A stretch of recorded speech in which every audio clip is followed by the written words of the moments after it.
दोस्तों नमस्कार। बिगिनिया संजय से मैं कौशल तिवारी। इस देश के प्रधानमंत्री का जितना मजाक उड़ाया जा रहा है उतना मजाक शायद ही दुनिया के किसी देश के प्रमुख पद पर बैठे लोगों का उड़ाया गया हो। और इसकी वजह प्रधानमंत्री के अपने पूर्व में दिए गए वो भाषण हैं जिसे लोग लफाजी की भी संज्ञा दे रहे हैं। नरेंद्र मोदी जी उसी में फंस गए हैं। जब भी वो कुछ नया करने की सोचते हैं उनका पुराना भाषण का क्लिप बाहर आ जाता है।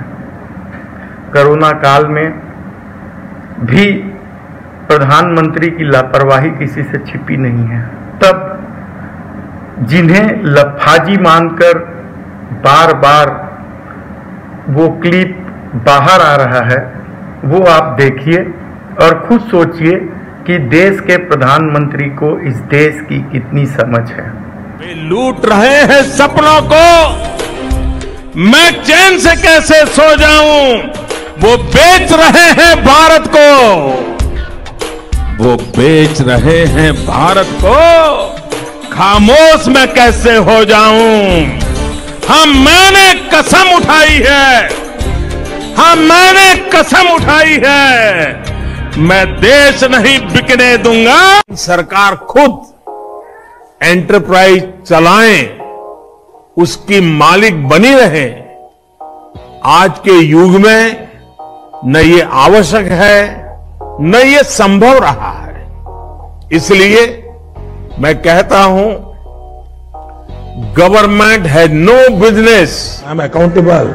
और इस देश की जनता को मेरे पल पल का हिसाब मांगने का अधिकार है, मेरी हर सोच का जवाब मांगने का अधिकार है। I am committed to democracy. मैं कोई किसी अमीर बाप का बेटा नहीं हूं, मैं किसी प्रधानमंत्री का बेटा नहीं हूं, मैं सामान्य इंसान हूं और जनता को जवाब दे हूं। छोटे से छोटे बच्चे को भी मोदी का हिसाब मांगने का अधिकार, बच्चे तक को पूछने का अधिकार है, ये कहा था प्रधानमंत्री नरेंद्र मोदी जी। लेकिन कोई जिम्मेदारी नहीं है इस सत्ता के पास। जिम्मेदारी तो उसकी है जो सवाल पूछने के लिए पोस्टर लगा देते हैं, उन्हें गिरफ्तार कर लिया जाता है। सवाल पूछना मना हो गया है। सवाल आप राहुल गांधी से पूछिए, सवाल आप सोनिया गांधी से पूछिए, सवाल आप विपक्षी पार्टियों से पूछिए। लेकिन यदि सवाल अब आप मोदी जी से पूछेंगे तो उसका दुष्परिणाम आप खुद भोगेंगे।